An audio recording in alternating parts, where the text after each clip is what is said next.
Luke Perry is a professor. We normally speak with Luke on the 22nd Congressional District, and I will follow up at the end with a question on NY22 when it comes to this crisis that's currently underway, from Woodward's book to the op-ed in the New York Times.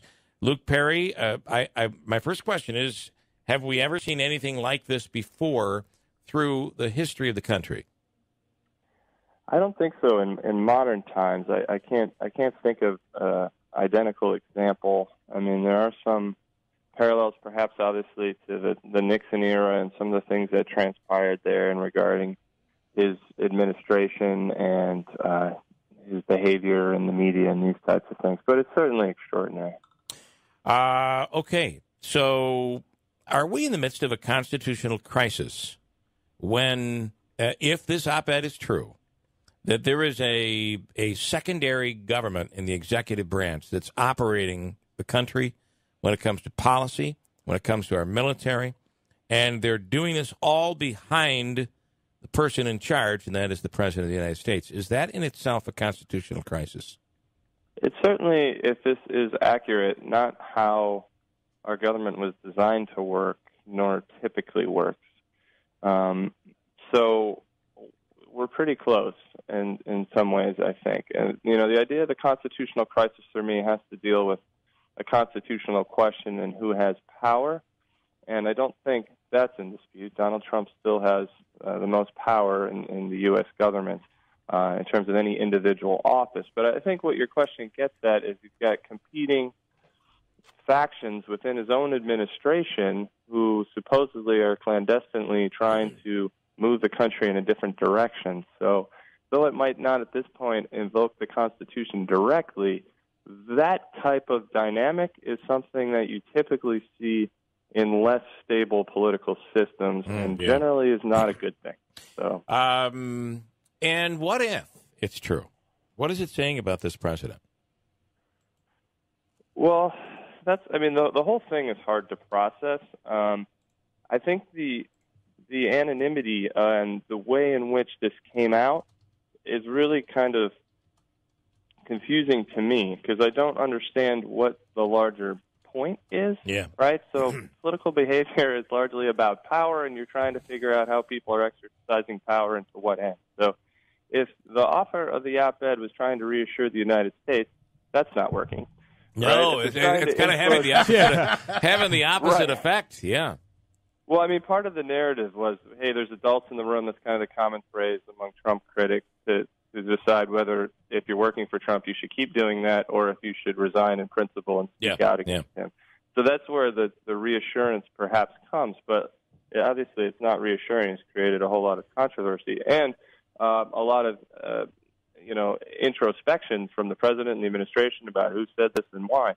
If it's trying to influence Trump's behavior, it's not going to do it in a way where it's going to mitigate whatever the president's doing that this person doesn't like. He's going to be more inclined to do things his way and dismiss the advice of advisors. If it's to protect the United States, then I think we can get into a reasonable debate about if this is the best way to do it, and I would argue it's not. And then lastly, if it's self-serving, is it personal goals? Is this someone who was a source for Bob Woodward's book and didn't like how some members of the administration and the president himself sought to disparage the whole effort? Does it have to do with larger goals like career advancement? Or perhaps, even though this person is a Republican, releasing this at this time in a campaign, maybe the person thinks this will help even further mobilize Democrats and divided government. Not that this person favors the Democratic Party beliefs, but divided government would be advantageous in trying to contain this president. Yeah. So, that's the nearest I can get to make sense of some of the reasoning behind this, perhaps. Can I throw out another possibility? That if this person really does believe his description, or her description, by the way, is accurate of the president, basically saying unfit, a child, impulsive, unable to control, is this their way of once and for all setting the president off so his instability becomes so obvious to the rest of the country that there is no choice but to move forward on impeachment? Well, that's an interesting question. So, I've written in the U.S. News in the op-ed that focusing on the president's health is not the most productive way to try to express what other concerns people might have about him, and actually creates a whole lot of other problems. There's been a lot of presidents who are impulsive and who have lashed out and done a whole bunch of different things that anecdotally some people are reporting Trump's doing. So, if there was sufficient enough concerns about Trump's health by this individual, that's where the 25th Amendment, which was brought up in the op-ed, the people in the administration would have gone down that road, I think, and they didn't. So the allusion to that, and then criticizing, you want to criticize the president's behavior, fine. You want to support the president's behavior, fine. But I think if people put that in terms of health, it's just not sound footing. We're not doctors. Personalities differ. It's a high-stress job.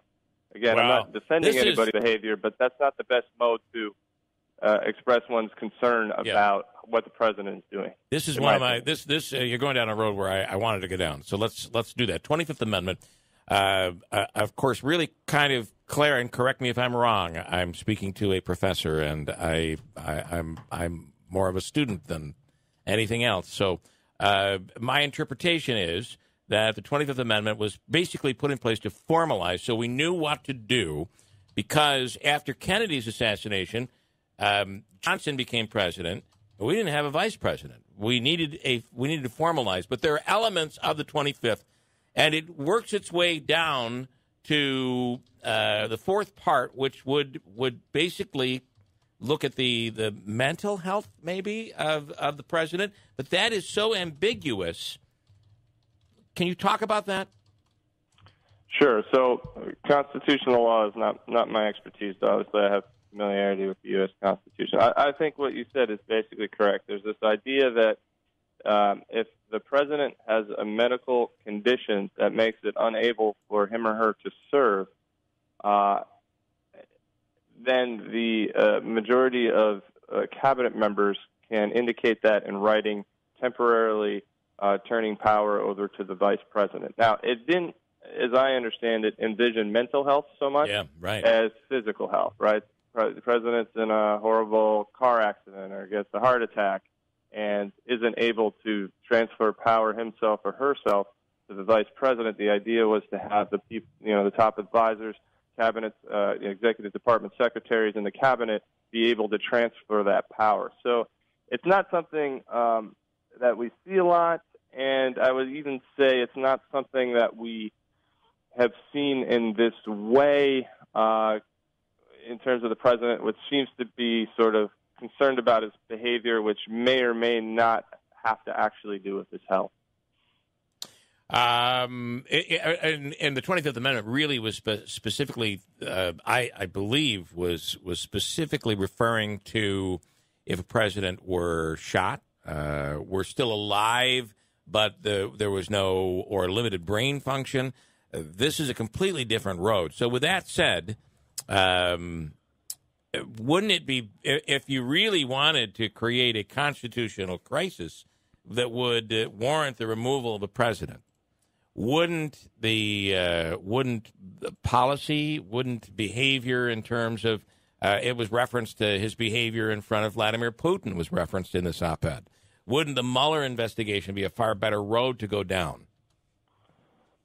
Well, I actually think if this is truly a senior official, and that's another issue. Yeah. The New York Times hasn't explained to the senior official what that constitutes because they're trying to protect the identity of the source. So, I think for this to have the weight that it appears to, I mean, it's a cabinet member. And if it's not, then that's a whole other story. Yeah, then we've all been misled. But I think if assuming it's a cabinet member, the best way to try to change the behavior of the president, I think, would be to resign and become publicly critical of what other behaviors you think are not in the best interest of the United States. By working in this way, I have a hard time buying the argument that you're helping American government, helping the country, because it's just leading to a whole lot of speculation. So in terms of stability is what I'm thinking. That would be sort of the advised course I would give someone who had serious reservations about whom he or she was working for, and that person happens to be quite powerful in the president. Staying on the inside and yeah. trying to, navigate some way to contain him puts a lot of emphasis on yourself and those like-minded people around you, and is not particularly transparent. And now we're dealing with the cloak of, secret identity and that kind of thing. So that would be the best course, I would think. Very. Okay. I find that very interesting. The only question I have here is I guess this person claims that they want the agenda to succeed and they are doing everything they can to keep that on course. But don't they have the president to thank for that? If anybody else had been president and this person hadn't been appointed, then that agenda couldn't go forward. I mean, it seems like a lot of the things that have been happening have been what Trump campaigned on. So it's almost like if this is an advisor, they wrote an op-ed about doing their job. Well, but I want to throw this in and then let Luke, because they're saying that the president's not a conservative and that this agenda is being pushed by the people around him. Talk about that, Luke. Well, I think those are interesting questions. So, yeah, in some ways the op-ed seems to want it both ways, in the sense that they think that the Trump presidency has done a lot of good things and the media hasn't noticed that. But at the same time, they also don't think that Trump is sufficiently Republican or focused on things that Republicans generally are focused on. So there is a little bit of contradiction there. I mean, for me, I think it kind of reflects there's a contingent of Republicans who like a fair amount of what the Trump presidency has produced in terms of tax cuts, in terms of deregulation, in terms of investing in the military, and these were some of the things that were referenced in the op-ed. But they don't care for how he's held the mantle of the presidency in terms of the rhetoric he uses, how he talks about foreign leaders, how he criticizes the press, how he criticizes any perceived enemy, including people that are generally held in high regard, like John McCain. Yeah, referencing John McCain. Yeah, so I think I suspect that this is a Republican that comes out of that mold, where some of the things the administration has done is good, but how it's being done and some of the how it's being done is not good, and there are some policy areas where the president seems off track from this person's perspective. So, yeah, I see what you're saying, but I think what this author doesn't like about the president, he or she thinks it's so detrimental to the United States that it deserves being, spoken about in this way, and deliberately tried to contain by people who work around him, which is pretty remarkable.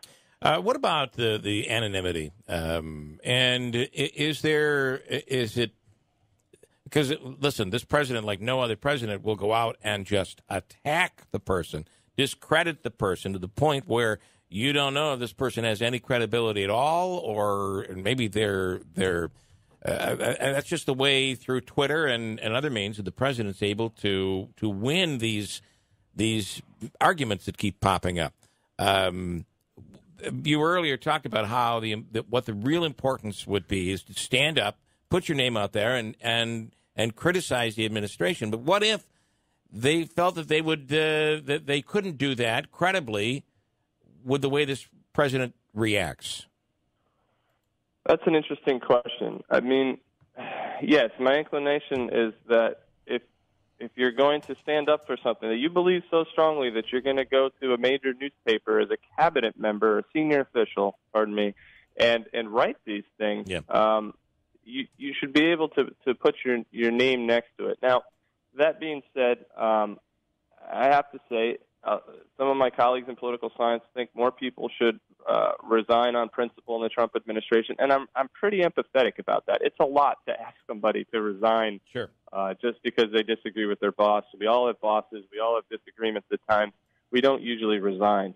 But in this particular case, if you feel so strongly that the country is headed in the wrong direction in certain ways, particularly in regards to leadership, staying within that context, whatever you're going to be able to do is probably much less than what you can do is lending a public voice. Now, in terms of your question directly about being attacked, if you really think that the president is so off track and behaving in such a poor fashion, then the public over time, even if not in the present moment, but particularly history, will remember you as doing the right thing and being on the right side. Yep.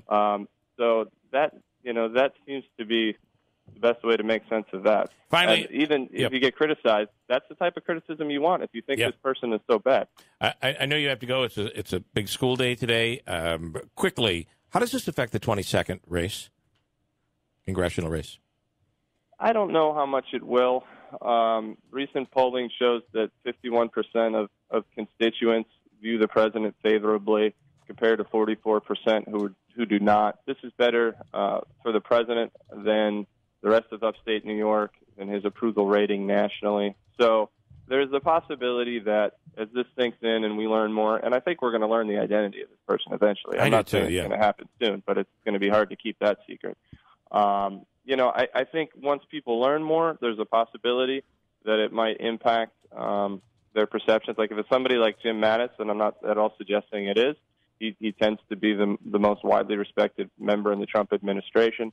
So that might be impactful. But I think in the short term, Republicans who like the president will dig in and defend him. And I think those that are ambivalent or don't like him might be a little more outspoken. And it's not really going to change much for Democrats who are pretty solidified in their attitudes towards Trump. I appreciate this, Luke, because it is unbelievably informative. I really appreciate you taking the time this morning. My pleasure. Thanks so much.